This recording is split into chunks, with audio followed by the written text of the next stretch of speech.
प्रिय दर्शकों, स्वागत है आप सभी का अध्यात्म ज्योतिष में। अध्यात्म ज्योतिष की इस यात्रा में बहुत बहुत अभिनंदन। आज हम बात करेंगे काल सर्प योग दोष के निवारण के लिए नागपंचमी के पर्व पर। नागपंचमी 2021 की हम लोग चर्चा कर रहे हैं और ये 2021 की नहीं, अपितु आप जीवन काल में कभी भी काल सर्प दोष आपकी जन्म कुंडली में है, आप उससे व्यथित हैं, परेशान हैं और उसके समाधान की ओर आप बढ़ना चाहते हैं, तो आपके लिए वीडियो खास हो सकती है। दर्शकों, हम वीडियो को चालू करें इससे पहले आप अपनी बात मैं रखूं, इससे पहले आप यदि नए दर्शक हैं तो आप चैनल को सब्सक्राइब जरूर कर लें और हाँ, बेल आइकन को प्रेस कर लें ताकि भविष्य में भी आपको अध्यात्म ज्योतिष की तमाम जानकारी आपको हमारे साथ प्राप्त होते रहे।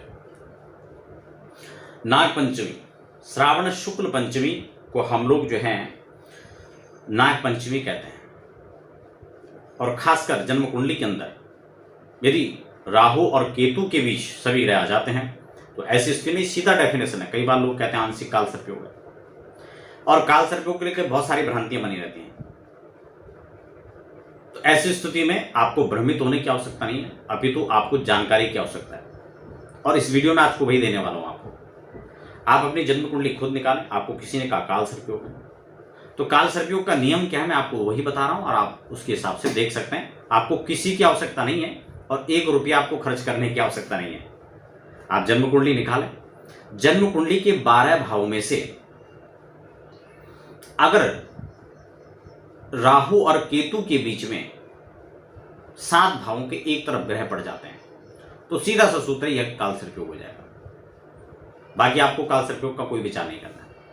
अगर ऐसी स्थिति है आपकी जन्म कुंडली के अंदर, आपके बच्चों की कुंडली के अंदर, तो निश्चित रूप से मान लें कि उनको हर प्रकार के कार्य क्षेत्र में उनको असफलताएं मिलती है, परिश्रम ज्यादा होता है और फल अधिक नहीं मिल पाता, शिक्षा में नहीं मिल पाता, उसके बाद व्यवसाय में दिक्कत होती है, नौकरी में दिक्कत होती है, विवाह में विलंब होता है, संतति में प्रॉब्लम आती है, बहुत सारी समस्याएं हैं उसके सिम्टम्स से जो आपको बता रहा हूं। ऐसी स्थिति में आपको क्या करना है, श्रावण शुक्ल पंचमी उसके लिए सबसे श्रेष्ठ और अच्छा उपाय है। आप आज के दिन काल सर्प दोष की शांति, उनका निवारण, उनका पूजन आप आज के दिन कर सकते हैं और उसका संपूर्ण और स्थिर समाधान आप प्राप्त कर सकते हैं। अब आपको एक बात तो क्लियर हो गई है कि अगर कोई आपको बता रहा है या किसी ने आपको बताया है कि आपकी कुंडली के अंदर काल सर्प दोष है और आप उससे भयभीत हैं, आपके मन में हमेशा वही बातें आती हैं कि हमें बताया था काल सर्प योग है, तो उस चीज से आप बिल्कुल निश्चिंत रहें और सबसे पहले खुद उसका विश्लेषण करें। यदि आपको फिर भी बात समझ नहीं आती है, कोई वीडियो से संबंधित कोई चर्चा आपके समझ में नहीं आ पा रही है, कोई बात नहीं समझ आप पा रहे हैं, तो आप नीचे कमेंट बॉक्स में लिख सकते हैं। मैं आपको पूरा प्रयास करूंगा कि आपको उसका उत्तर दूं और आपको बात समझ में आए। लेकिन फिर भी यदि आप अपनी जन्म कुंडली या आपको ज्योतिष के बारे में बिल्कुल जानकारी है, क्योंकि हमारे साथ लगातार जो दर्शक बने हुए हैं, जो लगातार वीडियोस देख रहे हैं, तो मैं वहां पर विभिन्न योग हैं या अन्य प्रकार के दोष जो कुंडली के अंदर होते हैं, इसमें योग और दोष दोनों पर मैं आपके साथ चर्चा करता हूं। जैसे कि अभी लगातार मैं आपके साथ राजयोग की सीरीज में सभी राजयोगों को आपके साथ बताया।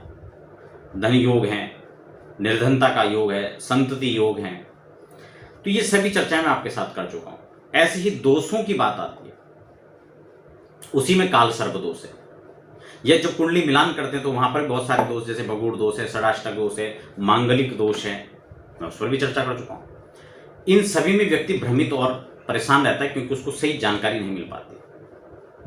अब अगर हम काल सर्प की ही बात करें तो मैंने आपको नियम बता दिया, सीधा ही सूत्र है, आप इस अनुसार देख सकते हैं। अगर राहु और केतु के बीच में सारे ग्रह पड़ जाते हैं, एक तरफ सभी ग्रह आ जाते हैं, तो यह काल सर्प दोष होगा। सीधा सूत्र है, आंशिक नाम से आपको घबराने की आवश्यकता है ही नहीं।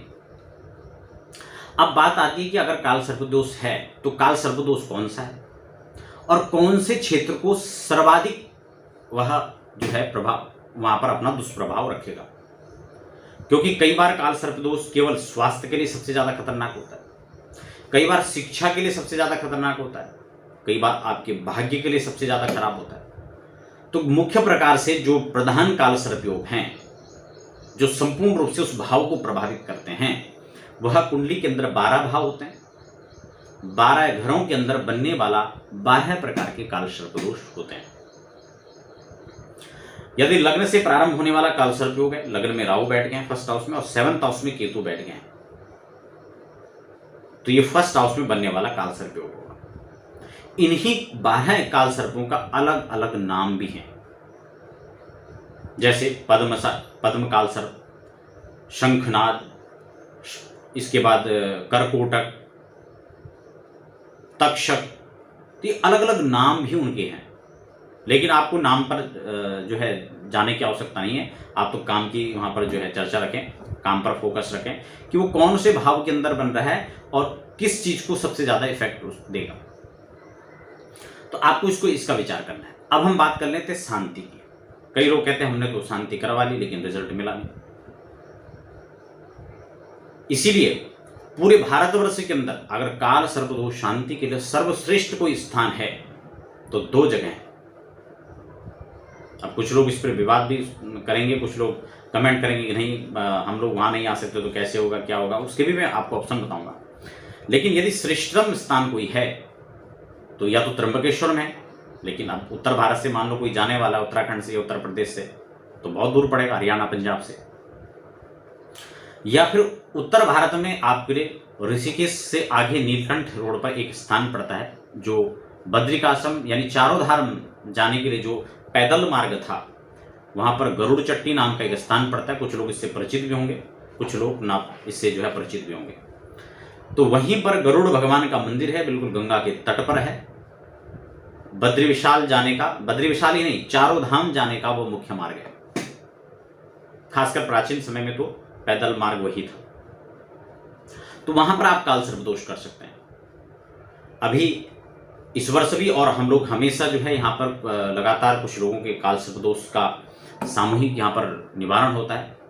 वैसे तो हर महीने के शुक्ल पंचमी के दिन आप इसको कर सकते हैं या विशेष मुहूर्त निकालकर भी कर सकते हैं, लेकिन श्रावण शुक्ल पंचमी इसके लिए श्रेष्ठ है, स्थान श्रेष्ठ वह है। और अब हम बात कर लेते हैं विधि श्रेष्ठ की। यदि आप में से भी कोई दर्शक हैं जिनकी कुंडली में काल सर्पदोष है, आपने बहुत बार पूजा करा ली, आपको उसका सफल परिणाम नहीं मिला, तो 100% रिजल्ट के साथ आप यहाँ पर आकर के अपना पूजन करवा सकते हैं। विस्तार से कोई जानकारी आप प्राप्त करना चाहते हैं तो नीचे जो नंबर दिए गए हैं उस पर आप संपर्क करके उसकी जानकारी भी प्राप्त कर सकते हैं। अब बात आती है पूजन की। कुछ लोग कहते हैं हमने महामृत्युंजय करवा लिया, हमने उसके जप करवाए। इसमें किसका जप करना चाहिए? भगवान शंकर की पूजा होगी तो बहुत सामान्य बात है, सर्प का पूजन होगा वो भी सामान्य है। लेकिन इसमें सर्प गायत्री का मंत्र नवकुलाय विद्महे विषदंताय धीमहि तन्नो सर्पः प्रचोदयात्, इस मंत्र का जिसका काल सर्प योग है उसको भी जपना चाहिए। वैसे तो अच्छी बात है, नहीं तो इसी का सांगोपांग जप भी होगा। इसी के माध्यम से जो हवन आदि की जो प्रक्रिया है, यानी जो सांगोपांग पूरी विधि है, जो उसके साथ पूजन किस प्रकार से होगा। यदि कई लोग बस इसी में ध्यान रखते हैं कि सर्प मंगा दिया, सर्प को फेंकवा दिया, तो ये लाने और फेंकने तक सीमित नहीं है। कैसे प्राण प्रतिष्ठा करें, कैसे उनको जीवित करें, कुंडली के कौन से भाव में कौन सा योग है उसका हम उसमें आह्वान करें, किस चीज़ों में इसका हमें लाभ लेना है उसका हम उसमें ध्यान करेंगे, संकल्प हम उसमें सविधि करेंगे, सबसे प्रधान तो संकल्प ही। तो इन सभी चीज़ों के साथ सांगोपांग विधि के साथ हम लोग काल सर्पदोष जब करते हैं तो 100% आपको इसका रिजल्ट मिलता है। इसमें कोई भी संदेह यहाँ पर नहीं है। बहुत सारे लोग देश से नहीं विदेशों से बैठ करके भी लोग वहाँ से इस कार्यक्रम का लाभ लेते हैं और उनको 100% रिजल्ट मिलता है, वो हमें उसके बाद बताते भी हैं। तो कुल मिलाकर श्रावण शुक्ल पंचमी आ रही है, इसकी जानकारी आपको मैंने प्रदान की। आप घर बैठे अपने आप स्वयं देख सकते हैं कैसे काल सर्प योग बन रहा है, कौन सा बन रहा है और कैसे इसका निवारण करना है, इसकी मैं आपके साथ चर्चा कर चुका हूँ। दर्शकों बने रहें हमारे साथ। फिलहाल हमें दीजिए इजाजत। धन्यवाद।